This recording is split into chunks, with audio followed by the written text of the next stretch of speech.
വേഗം വരുന്ന നമ്മളുടെ കർത്താവായ യേശുക്രിസ്തുവിൻ്റെ ധന്യനാമത്തിൽ എല്ലാവർക്കും സ്നേഹവന്ദനം.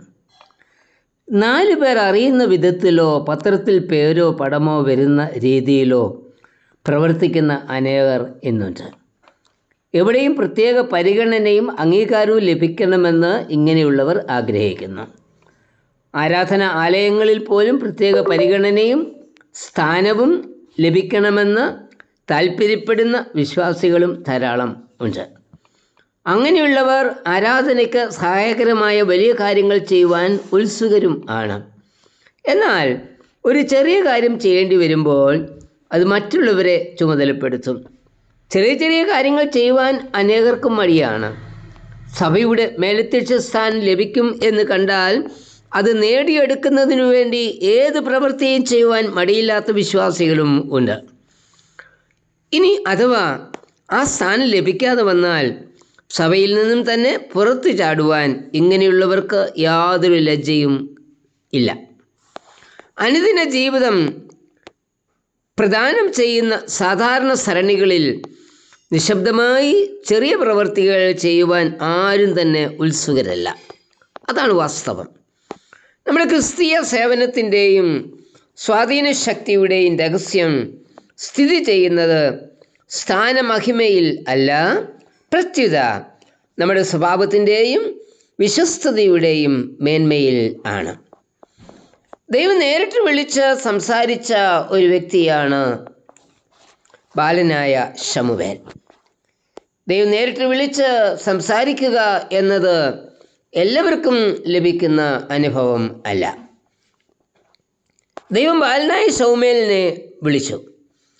ദൈവവിളി ആദ്യം ശമൂവേലിന് മനസ്സിലായില്ല. എങ്കിലും ഏലി പുരോഹിതൻ്റെ വാക്കിൻ പ്രകാരം ബാലനായ ശമൂവേൽ വീണ്ടും വിളി കേട്ടപ്പോൾ പറഞ്ഞു, അരുളി ചെയ്യണമേ, അടിയൻ കേൾക്കുന്നു. 1 ശമൂവേൽ 3:10. ദൈവം എന്നോട് സംസാരിച്ചു എന്ന് ആ രാത്രി എല്ലാവരെയും ഉണർത്തി അറിയിക്കുവാൻ ശമൂവേൽ ബാലൻ തയ്യാറായില്ല. ദൈവത്തിൻ്റെ അരുളപ്പാടുകൾ ശ്രവിച്ചതിന് ശേഷം ശമൂവേൽ രാവിലെ വരെ കിടന്നുറങ്ങി. രാവിലെ യഹോവയുടെ ആലയത്തിൻ്റെ വാതിലുകളെ തുറന്നു. 1 ശമൂവേൽ 3:15. ഉന്നതമായ അനുഭവം തനിക്കുണ്ടായിട്ടും അത് ഏലി പുരോഹിതനോട് പോലും പറയുവാൻ ശമൂവേൽ തയ്യാറായില്ല. രാവിലെ ഉണർന്ന ശമൂവേൽ തൻ്റെ വേലയിൽ വ്യാപൃതനായി. ദൈവം എന്നോട് സംസാരിച്ചത് കൊണ്ട് ഇനി ആലയം തുറന്ന് കപ്പ്യാരുടെ വേല ചെയ്യുവാനും സ്തോത്രകാഴ്ച പിരിവെടുക്കുവാനും എനിക്ക് പറ്റില്ല എന്ന് ശമൂവേൽ പറഞ്ഞില്ല. ശമൂവേൽ രാവിലെ ഉണർന്നു, ആലയത്തിൻ്റെ വാതിലുകൾ തുറന്നു, ആലയം ആരാധനയ്ക്കായി ഒരുക്കി. ആരാധനയ്ക്ക് പുരോഹിതന് വേണ്ടിയുള്ളത് എല്ലാം ക്രമീകരിച്ചു. ജനമാലയത്തിലേക്ക് വന്നു ചേരുവാനുള്ള മണിനാദവും മുഴക്കി. ദൈവം എന്നോട് സംസാരിച്ചാലും ഇല്ലെങ്കിലും എന്നെ ഏൽപ്പിച്ച ജോലികൾ ഉണ്ട്. ആലയത്തിൻ്റെ വാതിൽ തുറക്കണം, ആലയം വെടിപ്പാക്കണം, വിളക്ക് കത്തിക്കണം, ആരാധനയ്ക്ക് വേണ്ടിയുള്ള എല്ലാ കാര്യങ്ങളും സമയത്ത് തന്നെ ചെയ്തു തീർക്കണം. ഏൽപ്പിച്ച ജോലി അലസത കൂടാതെ എല്ലാം ഭംഗിയായി ചെയ്തേ മതിയാവൂ. അതാ ശമൂവേൽ ബാലൻ ചിന്തിച്ചത്. ഉന്നത അനുഭവം ഉണ്ടായിട്ടും ചുമതലയിൽ നിന്ന് അല്പം പോലും വ്യതിചലിക്കാതെ വിശ്വസ്തയോടെ പ്രവർത്തിച്ച ശമൂവേൽ ദൈവശബ്ദം കേൾക്കുക എന്നതിൽ കൂടി മറ്റാർക്കും ലഭിക്കാത്ത ഉന്നത പദവിയാണ് ശമൂവേലിന് ലഭിച്ചത്. പുരോഹിതനായ ഏലിയോട് പോലും വെളിപ്പെടുത്താത്ത ചില സംഗതികളാണ് ബാലനായ ശമൂവേലിന് ദൈവം നൽകിയത്. ആ ഒരു ചിന്ത ശമൂവേൽ ബാലന് ഉണ്ടായിരുന്നില്ല.